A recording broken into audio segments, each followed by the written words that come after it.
Hello दोस्तों, मैं हूं आपकी दोस्त सुश्री और मैं आज फिर से लेकर आ गई हूं एक बहुत ही खूबसूरत और दिल को छू जाने वाली कहानी। दोस्तों, आज मैं आपके लिए वो कहानी लेकर आई हूं जो कि इमोशनल होने के साथ साथ आपका मनोरंजन भी करेगा और इससे आपको बहुत कुछ सीखने को भी मिलेगा। अगर आपको इमोशनल कहानी पसंद है तो आपको ये वीडियो बहुत पसंद आने वाली है और पसंद आ जाए तो लाइक करना मत भूलना और ऐसी और कहानी देखने के लिए चैनल को सब्सक्राइब भी कर देना। कलेक्टर बनेगा तब बात करूँगा। दोस्तों, ये कहानी है बिहार के एक गांव की जिसमें विजय नाम का लड़का रहा करता था। बचपन से ही पढ़ाई में होशियार विजय अपने मम्मी पापा की आखिरी उम्मीद था। विजय के दादा ने अपने समय में बहुत कर्ज ले लिया था जिसको चुकाने में विजय के पापा की पूरी जिंदगी मजदूरी में निकल गई। उनके पास थोड़ी सी ज़मीन थी जिससे उनका गुजारा हो जाता था। पापा की तबीयत मजदूरी करने से खराब रहती थी, पर पापा विजय को इस बात का एहसास नहीं होने देते थे। विजय को पढ़ाई में इतना होशियार देखकर उसके मम्मी पापा ने हर वो काम किया जिससे वो विजय को पढ़ा पाए।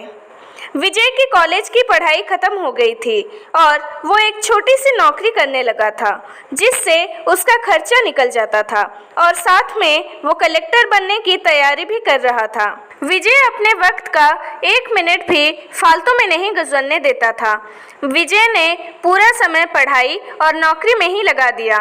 विजय के पापा को ये पता था कि वो कलेक्टर बनना चाहता है, इसलिए घर की हालत बहुत ज़्यादा खराब होने पर भी उन्होंने विजय से कभी इस बात का जिक्र नहीं किया और ना उसको अच्छी नौकरी करने के लिए कहा।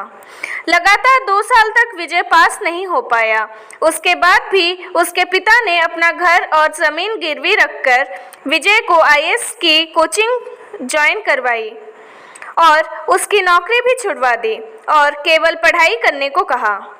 विजय के पापा हमेशा उससे कहा करते, बेटा खेत और घर दोबारा आ जाएंगे पर कलेक्टर दोबारा नहीं बन सकते। आज पूरे साल पढ़ाई करने के बाद विजय का रिजल्ट आ गया जिसमें वो अच्छे नंबरों से निकल गया था। आज उसके पिता से ज़्यादा खुश कोई नहीं था। ऐसा लग रहा था जैसे विजय का सपना पूरा होने वाला है, पर भगवान को कुछ और ही मंजूर था। विजय का कल इंटरव्यू था और सुबह से उसके पापा की तबीयत खराब थी। विजय के पापा उसकी माँ से बार बार कह रहे थे कि विजय को मत बताना और उस दिन देर रात उनकी मौत हो गई। एक माँ की गोद में उसका पति गुजर गया, पर वो अपने दर्द को भुलाकर अपने बेटे की जिंदगी के बारे में सोच रही थी। माँ ने पड़ोसियों तक को इस बात का एहसास नहीं होने दिया कि उसका पति अब नहीं रहा। पूरी रात ऐसे रोई कि आवाज़ भी ना निकले। सुबह विजय जब इंटरव्यू देने जाने वाला था तब माँ और पापा के आशीर्वाद के लिए उसने माँ को कॉल किया। माँ ने पूरी हिम्मत लगा दी अपना सच छुपाने के लिए और विजय को आशीर्वाद दिया।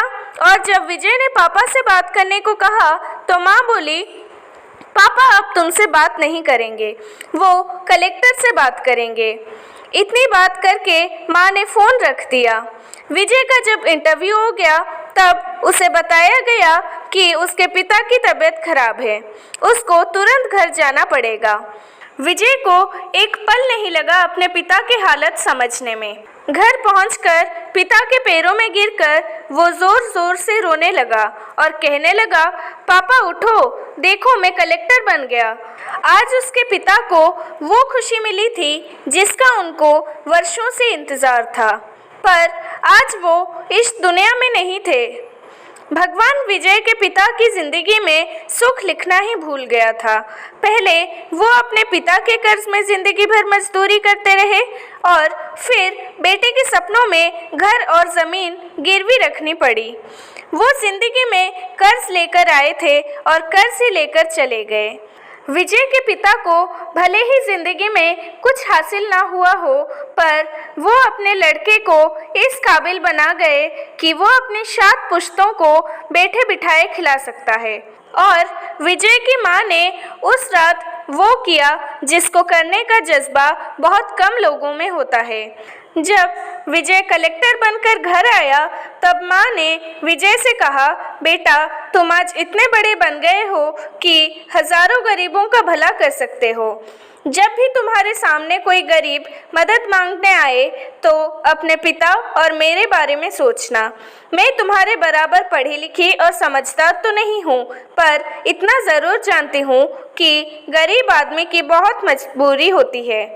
तुम कभी किसी का बुरा मत करना।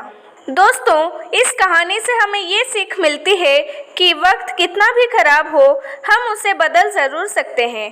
माँ और बाप के एहसानों को हम कभी नहीं उतार सकते हैं, पर हम अपने कर्मों से उनकी इच्छा ज़रूर पूरी कर सकते हैं।